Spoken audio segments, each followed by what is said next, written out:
से दूसरे मीडियम के बाउंड्री से टकराता है, टकरा करके रिटर्न हो जाते हैं, तो उसको क्या कहते हैं हम लोग? रिफ्लेक्शन। याद होगा कि रिफ्लेक्शन में कोई चीज चेंज नहीं करता है, सिर्फ एक चीज चेंज कर सकता हुआ है फेज।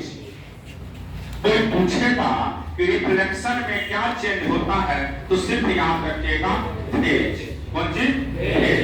तो लिखेंगे, इंपोर्टेंट पॉइंट ही लिखा रहे हैं। रिफ्लेक्शन में, रे ऑप्टिक्स में पहला पॉइंट है बाबू रे ऑप्टिक्स। रे ऑप्टिक्स की बात करते हैं, इसमें पहला चीज है रिफ्लेक्शन। रिफ्लेक्शन रिफ्लेक्शन में ध्यान में रखिएगा, क्या चीज चेंज कर सकता है? सिर्फ एक ही चीज चेंज कर सकता है, वह है आपका फेज एंगल। अगर जितनी भी चीज है, जैसे वेवलेंथ है, फ्रीक्वेंसी है, स्पीड है, ये सभी कांस्टेंट होते हैं। कौन चीज कांस्टेंट होता है बाबू? Wavelength, speed, frequency.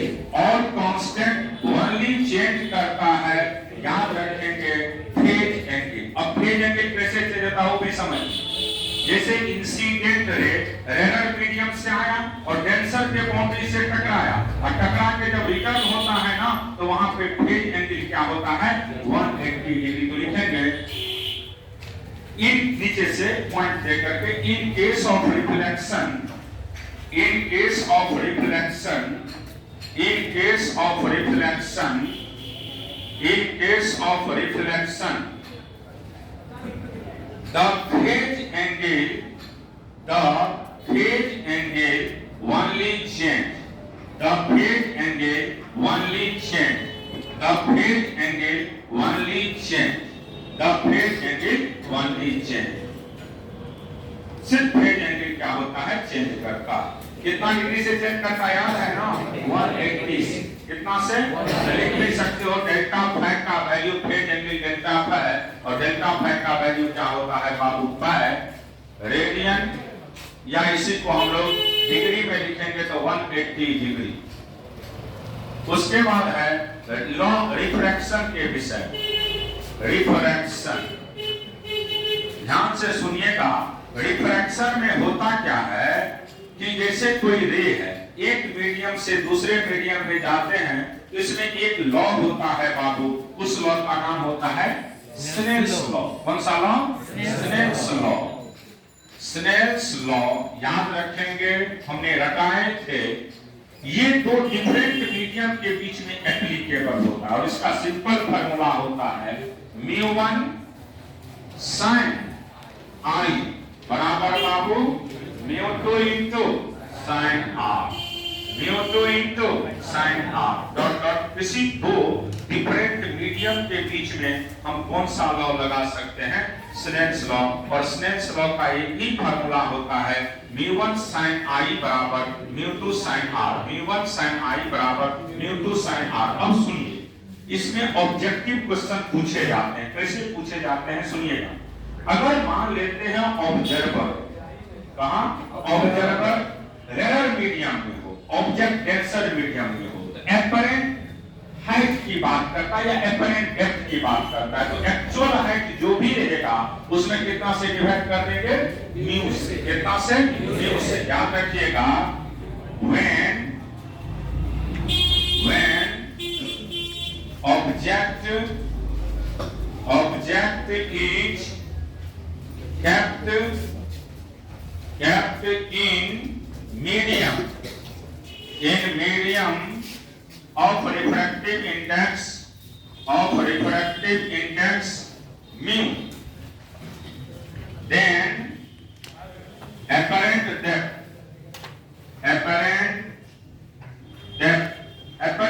पूछे जाते हैं बाबू। तो याद रखिएगा, जब ऑब्जेक्ट, सुन लो ध्यान से, ऑब्जेक्ट कहां पे है?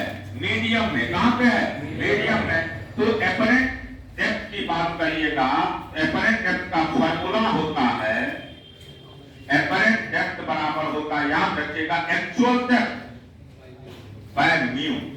Actual depth by mu. Board में यही पूछे जाते हैं बाबू, ये पूछा है बहुत बार पूछा है, देखे होंगे क्वेश्चन आप लोग भी, ये बहुत बार पूछा गया है और पूछते रहता है कि अगर मान लेते हैं ऑब्जेक्ट कहां हो, डेंसर मीडियम में, ऑब्जेक्ट कहां हो, डेंसर मीडियम में, ऑब्जेक्ट कहां हो, डेंसर मीडियम में, ऑब्जेक्ट कहां हो, डेंसर मीडियम में, तो एपरेंट हाइट की बात करेगा या डेप्थ की बात करेगा, तो एक्चुअल डेप्थ में किससे डिवाइड करोगे, म्यू से, एक्चुअल डेप्थ में म्यू से। कभी कभी करता क्या है कि एपरेंट दिया रहेगा तो एक्चुअल पूछेगा तो म्यू से मल्टीप्लाई कर देगा, तो फार्मूला रख जाना खाली, ऑब्जेक्ट अगर डेंसर मीडियम में रहे, ऑब्जेक्ट कहां रहे, डेंसर मीडियम में रहे, ऑब्जेक्ट कहां रहे, डेंसर मीडियम में रहे, तो याद रखेंगे एपरेंट डेप्थ का वैल्यू होता है actual depth by mu, actual depth by mu, actual depth bye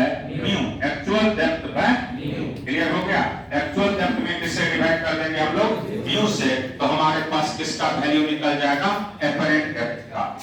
और कभी कभी ऐसा भी करता है कि ऑब्जर्वर ही चल जाए कहां पे, डेंसर मीडियम में, ऑब्जर्वर ही कहां चल जाए, डेंसर मीडियम में, और ऑब्जेक्ट कहां हो, तो उल्टा हो जाएगा, क्या हो जाएगा, एपरेंट डेप्थ का वैल्यू की बात करोगे तो mu into H, mu into, तो एक याद रखिएगा यही जनरली पूछा गया है, वह नहीं पूछता है।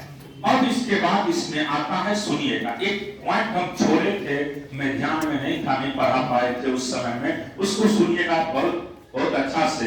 एक ऑब्जेक्ट है किसी मीडियम में रखा हुआ है, ठीक है, तो उसका रेडियस की बात करता है, या रेडियस दिया रहेगा तो हाइट की बात करेगा, या हाइट दिया रहेगा तो रेडियस की बात करेगा। तो ये क्वेश्चन हमसे छूट गया था। जैसे सुनिए, देखिए ध्यान से, ये बाबू यहाँ पे प्रूव करना पड़ता है फार्मूला को, इसमें बहुत क्वेश्चन पूछा जाता है। वैसे पहले तो आईआईटी मेडिकल में भी खूब पूछे जाते हैं, उससे मतलब है कि बोर्ड में भी खूब पूछता है। ये ऑब्जेक्ट है यहाँ, ठीक है। अब ये पानी का जो हाइट है बाबू, वह आपको एच दिया हुआ है, जो भी रहेगा, इस पे क्वेश्चन देख करवा देंगे अभी। अब यहां से रे निकलेगा, रे क्या होगा, निकलेगा, निकलने के बाद ऐसे जाएंगे सभी क्रिटिकल एंगल से बाबू, ऐसे इसी तरफ जा रहा है सब, उसके बाद ऐसे जा रहा है सभी, सभी इस तरफ जा रहा है, देख रहे हैं ना। अब यहाँ पे मान लो ये रेडियस आपका आर दिया हुआ है, कितना दिया है बाबू, आर, और ये होता है थीटा सी, क्रिटिकल एंगल। तो आपको प्रूव करना होता है रेडियस का वैल्यू, तो रेडियस का सिंपल फार्मूला होता है h upon under root mu square minus 1, h into under root mu square minus 1, h into under root mu square minus 1, h into under root mu square minus 1। ये छूट गया था, आपसे नहीं पढ़ा पाए थे, हम एक क्वेश्चन डालेंगे इस पे, बहुत इंपॉर्टेंट फार्मूला है बाबू, तो हम देख रहे थे क्वेश्चन। वैसे भी सुन लो, एक एक तो पहले ही पढ़ा देते हैं, रिवीजन करते हैं, फिर ऑब्जेक्टिव यूट्यूब पे कल बहुत चलेगा। कल छुट्टी है, मान लीजिए हमारा भी चुनाव है, तो इसलिए कल कम से कम हम 150 ऑब्जेक्टिव लिखाएंगे, चालू कर देंगे ऑब्जेक्टिव की। एक एक चीज कोई तुरंत से समझौता नहीं कर सकते, तो किसी को खराब स्थिति ना हो। कल मान लीजिए हमको अरे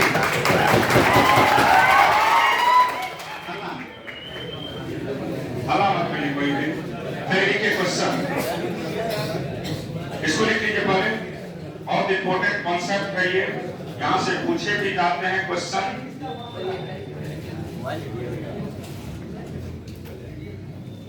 जैसे देखिए, इस पे हम एक क्वेश्चन देंगे अभी,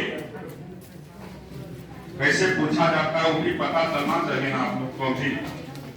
लिखेगा question, a fish looking up through the water sees the outside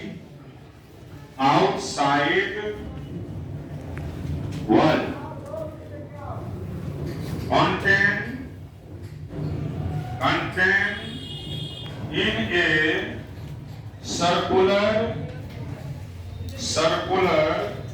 horizon. Circular horizon. Full stop. If the refractive index of water कितना होता है बाबू? 4/3 and this is 12 centimeter below the water surface. The radius of this circle in centimeter is, पहला option था 36√7, 36√5 और D में 4√5। बाबू इसमें कभी भी एरिया भी पूछता है, एरिया क्या होगा इसका? जल्दी बोलिए। Pi are square area, pi are square, तो पाई रहने दीजिएगा h square by mu square minus 1। Option B बिल्कुल सही है। सब लोग बनाइए इसको। अगर जब भी ऐसा क्वेश्चन दे तो आप इजीली बना सकते हैं। सिर्फ इसमें क्या पूछा जा रहा है आपसे? रेडियस। क्या पूछा जा रहा है? रेडियस। तो रेडियस का सिंपल फॉर्मूला रख जाइएगा। h बाय क्या होता है बाबू? Under mu square minus 1। h by under mu square minus 1। h by under mu square minus 1। h by under mu square minus 1। जब भी आपसे कोई पूछेगा रेडियस का फॉर्मूला तो रख जाइएगा। रेडियस का सिंपल फॉर्मूला होता है h upon under mu square minus 1। तो यहाँ पे निकल सकता है इसका वैल्यू सभी से। h कितना है? h बाय क्या होगा फॉर्मूला बाबू? Under mu square minus 1। तो h कितना दिया है? 12। म्यू कितना है बाबू? 4/3 का होल स्क्वायर माइनस 1। तो यहां से 12 upon under root direct 16/9 minus 1। तो यहां से करोगे तो 12 इंटू अंडर रूट एलसीएम 9 होगा। 16 माइनस 9 ऊपर चल जाएगा तो 12 by under root 7 upon 3 36 by under root 7। 36 by under root 7। तो जब भी आपसे क्वेश्चन पूछेगा तो याद रखिएगा, कह देगा कि एक कोई भी पॉइंट ऑब्जेक्ट कहां पे है बाबू? मीडियम में। पॉइंट ऑब्जेक्ट कहां है? मीडियम में। तो पूछा जाएगा आपसे रेडियस, तो रेडियस का सिंपल फॉर्मूला याद रखोगे h by under root mu square minus 1। CBSE में भी न्यूमेरिकल पूछे जाते हैं इस पे। h by under root mu square minus 1 Bihar board में फॉर्मूला ही पूछ देता है। तो h by under root mu square minus 1। Area की बात करेगा तो पाई आर स्क्वायर, तो pi into h square by mu square minus. Clear हो गया? बढ़िया से कोई दिक्कत